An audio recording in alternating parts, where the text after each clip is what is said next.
ফের সেই ঝাড়গ্রাম। হাতি তাড়ানোর নাম করে নৃশংসতার নজির দেখা গেল। জঙ্গলে ফেরানো হবে হাতিকে এবং সেই কারণে হাতির গায়ে আগুন ছুড়ল হুলা পার্টি। এই হচ্ছে সেই ছবি আপনারা দেখতে পাচ্ছেন, একেবারে আগুন ছোড়া হচ্ছে হাতিকে উদ্দেশ্য করে জঙ্গলে ফেরানোর নাম করে।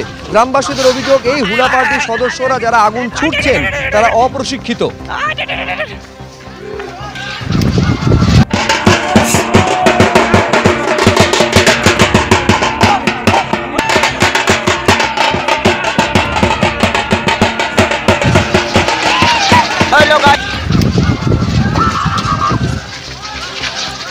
এই নিয়ে জানবো, কথা বলবো আমাদের প্রতিনিধি অমিতাভ রটের সঙ্গে। অমিতাভ, এই ঘটনা নিঃসন্দেহে আমাদের কয়েক বছর আগে লালগড়ের ছবিকে মনে করিয়ে দিচ্ছে।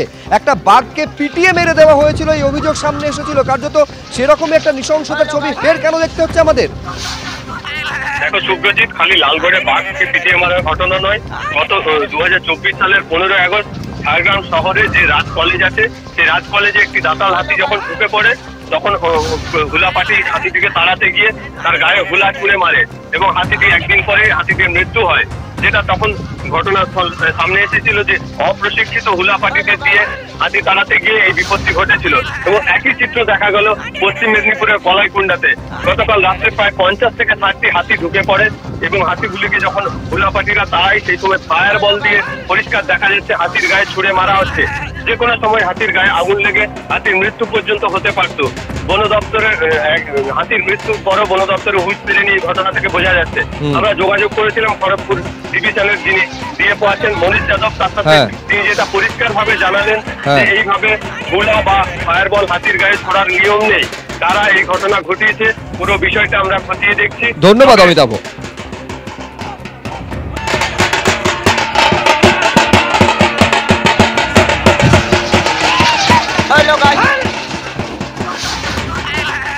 কলকাতার ঐতিহ্যে কি থাবা বসাতে চলেছে দখলদাররা?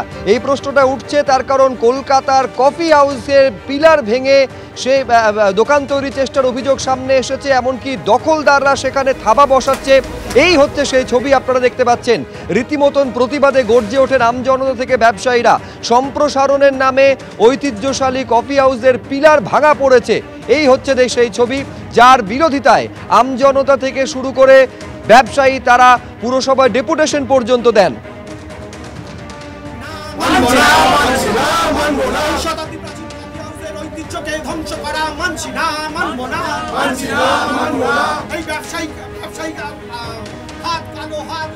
দাঁড়িয়ে রয়েছি কলকাতা কফি হাউসের সামনে এবং কফি হাউসের এই যে বিল্ডিং, সেই বিল্ডিং যে থামগুলোর ওপরে ভর করে দাঁড়িয়ে রয়েছে বা এই যে পিলারগুলো রয়েছে, সেই পিলার ভেঙে ফেলার অভিযোগ এবং পিলার ভেঙে এখানে প্যাসেজ তৈরি করে সেখানে দোকান বিক্রি করা হচ্ছে, এমনই অভিযোগ করছেন এখানকার যারা প্রত্যেক দিন কফি হাউসে আসেন এরকম বেশ কিছু ব্যক্তি। এবং তাদের তরফ থেকে জানানো হচ্ছে যে তারা ইতিমধ্যে প্রশাসনকে, মুখ্যমন্ত্রীর কাছেও অভিযোগ জানিয়েছেন। তাদের বক্তব্য শুধুমাত্র একটি পিলার নয়, এই যে যেখানে আমরা দাঁড়িয়ে আছি কফি হাউসের ঠিক ওপরেই কফি হাউস এবং শতাব্দী প্রাচীন এই যে কফি হাউসের 150 বছর হতে চলেছে এবং ইতিমধ্যে দেখা যাচ্ছে যে এই যে পিলার, সেই পিলারটা ভাঙার কাজ হয়েছে। এই শাটার দেওয়া রয়েছে, এই দোকান বিক্রি করা হচ্ছে এবং যে দোকানের সামনে এই তিনটে আলাদা আলাদাভাবে এরকম লোহার স্ট্রাকচার এবং সেখানে কোলাপসেবল গেট, এখানে শাটার দেওয়া হয়েছে। এবং সেই ক্ষেত্রে এখানে যেটা এখানকার যারা অভিযোগ, তাদের যেটা বক্তব্য যে কেন এই ধরনের দোকান বিক্রি করা হচ্ছে এবং যেভাবে পিলার ভাঙা হচ্ছে তাতে যে কোনো সময় কফি হাউস বিল্ডিং ভেঙে পড়তে পারে, এমনটাই আশঙ্কা তারা করছেন। ক্যামেরায় অভিজিৎ দাসের সাথে আবির দত্ত, এবিপি আনন্দ, কলকাতা। এই ছবি নিঃসন্দেহে উদ্বেগ বাড়াচ্ছে, তার কারণ কলকাতার যে সমস্ত ঐতিহ্যশালী ভবন সেগুলো কি দখলদারদের থাবা থেকে মুক্তি পাচ্ছে না, এই প্রশ্নটা উঠছে। তার কারণ এই যে পিলার দেখতে পাচ্ছেন, পিলারকে ভাঙা হয়েছে। অসাধু ব্যবসায়ীদের হাতে কফি হাউস চলে যাচ্ছে কিনা, এই প্রশ্ন জোরালোভাবে উঠতে শুরু করেছে। কফি হাউসের বিল্ডিংয়ের পিলার ভেঙে দোকান তৈরির চেষ্টার অভিযোগও সামনে এসেছে। পিলার ভেঙে জায়গা দখল করার চেষ্টা হয়েছে বলে অভিযোগ। সংখ্যা কিছুই না, এই পুরনো ঐতিহ্যবাহী বিল্ডিং, মানে হেরিটেজ বিল্ডিং। সমস্যা হচ্ছে যদি পুরনো বিল্ডিংয়ে যদি পা কেটে দেওয়া হয়, মানে ভিতটা যদি নষ্ট হয়ে যায়, তাহলে তো বিল্ডিং কতদিন থাকবে, দাঁড়িয়ে থাকবে, সেটা একটা আশঙ্কা থেকেই যাচ্ছে যে কতদিন বিল্ডিংটা অ্যাজ ইট ইজ থেকে থাকতে পারে। সব রকম আমাদের তরফ থেকে যেটা যতগুলো যেরকম ব্যবস্থা নেওয়া সব রকমই ব্যবস্থা করা হয়েছে, কিন্তু আলটিমেট রেজাল্ট এখনো পর্যন্ত কিছু হয়নি। হয়তো বন্ধ করেছে, বন্ধ থাকবে, আমরা থাকবো না, রাতের অন্ধকারে আবার হয়তো দেওয়ালে পিলার কাটা হবে। আর তিনটে পিলার একটা মিডিল পজিশন, এই টোটাল বিল্ডিংটার কফি হাউস বিল্ডিংয়ের মিডিল পজিশনে তিনটে পিলার যদি কেটে দেওয়া হয় তো মাঝখান থেকে ধসে যে কোনো মুহূর্তে ধসে যেতে পারে। অতি প্রাচীন এই বিল্ডিংটা 150 বছর অ্যালবার্ট হলের পূর্তি চলছে তখন এই মর্মান্তিক ঘটনার শিকার হচ্ছে কলেজ স্ট্রিট কফি হাউস। একদিকে কফি হাউসের যখন ঐতিহ্যকে ফিরিয়ে আনার জন্য একদল মানুষ ছুটছে, তখনই কিন্তু এটা একটা ব্যবসায়িক কারণে এই বিল্ডিংয়ের থাম কেটে দেওয়া হচ্ছে, যাতে বিল্ডিংটা একটা বিপর্যয়ের মুখে পড়ে। আপনারা কফি হাউসের ছাদে বেশ কিছুদিন আগে খেলার জন্য একটা মাঠ বানানো হয়, টার্ফ বানানো হয়, সেইটা প্রশাসনিক কারণে ওটাকে ভেঙে দেওয়া হয়, কিন্তু ভেঙে দেওয়ার পরেও দেখা যাচ্ছে কয়েক টন টন লোহা ওখানে পড়ে রয়েছে। পুলিশ দেখছে না এগুলো? কে দেখছে না জানি না, একজন সাধারণ মানুষ, কফি হাউস প্রেমী একজন মানুষ হিসাবে আমরা এর প্রতিবাদ জানাচ্ছি। করেছে যে বিজয় আগরওয়াল, সে বাড়ির কেউই নয়, বলে এই বাড়ি সে লেসি বা কিছু একটা বলছে, কোর্টে গিয়ে দাঁড়িয়ে বলছে না আমি এই বাড়ির কেউ নয়, কিন্তু এখানে এসে দাদাগিরি করছে। এগুলো কাঁচের শোকেস ছিল, রাতারাতি ভেঙে ফেলে এগুলো শাটার লাগিয়েছে, প্লাস তিনটে পিলারই ভেঙেছে, প্রায় 1 হাত করে ভেঙে ফেলেছে। আমরা অনেক রিকোয়েস্ট করার পর ওরা শোনেনি, তাও ভেঙে দিয়েছে। এখন বর্তমান ও এটা নিয়েছে, চক্রবর্তী কিনেছে বিজয় আগরওয়াল, কেনার পর আবার রেখে দিয়েছে, আগরওয়াল বুকসকে দিয়েছে। হ্যাঁ, আগরওয়াল বুকসকে বিক্রি করেছে। বিক্রি করার পর এগুলো আবার অন্য কাউকে হকারদের বিক্রি করবে, এরকম চিন্তাভাবনা নিয়ে ও কনস্ট্রাকশন করছে, আনঅথরাইজ কনস্ট্রাকশন, এগুলো কোনো পারমিশন নেই, কিছু নেই।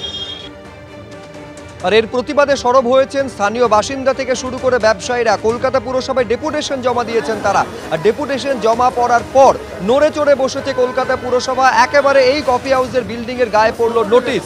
গোটা বিষয়ে কড়া পদক্ষেপের আশ্বাস দিয়েছেন কলকাতা পুরসভার মেয়র ফিরহাদ হাকিম।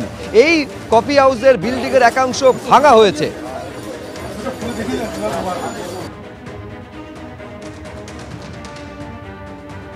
কলকাতার অন্যতম একটা হেরিটেজ বিল্ডিং, সেই বিল্ডিংয়েতেই কিন্তু বাণিজ্যিক উদ্দেশ্যে তার পিলারগুলো ভাঙার কাজ চলছিল, যা তার হেরিটেজ সত্তার পক্ষে বিপজ্জনক ছিল বলে স্থানীয় বাসিন্দাদের মনে হয়েছে এবং তারা বিক্ষোভও দেখিয়েছেন। এবং তার পরপরই এদিন কলকাতা পুরসভা ব্যবস্থা নিয়েছে এবং 401-এ একটি নোটিশ দেওয়া হয়েছে, অর্থাৎ স্টপ ওয়ার্কের নোটিশ দেওয়া হয়েছে, কাজ বন্ধ করার নোটিশ দেওয়া হয়েছে। এবং সেই সঙ্গে মেয়র ফিরহাদ হাকিম জানিয়েছেন যে কাজটি হচ্ছিল সেটা একদমই ঠিক হয়নি এবং সেই ব্যাপারে এফআইআর করা হচ্ছে এবং বিষয়টিকে কিন্তু রীতিমতো গুরুত্ব দিয়ে দেখছে কলকাতা পুরসভা।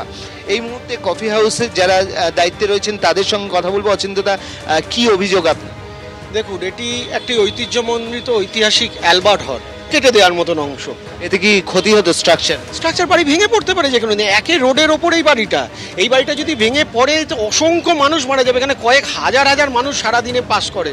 আজকে মেয়র বলেছেন যে এফআইআর করা হচ্ছে এবং পুরসভা গুরুত্ব দিয়ে দেয়। অবশ্যই এটাকে আমরা সাধুবাদ জানাই, আমরা মেয়রের কাছেও চিঠি দিয়েছি, সমস্ত রকমভাবে আমরা চেষ্টা করব।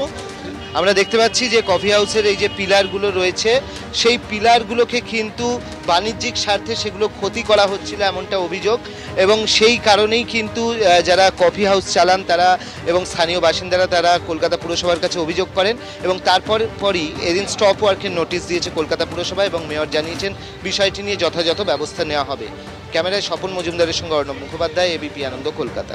অন্যায় হচ্ছে, আমি কর্পোরেশনের লোক পাঠিয়েছি, এফআইআর হবে।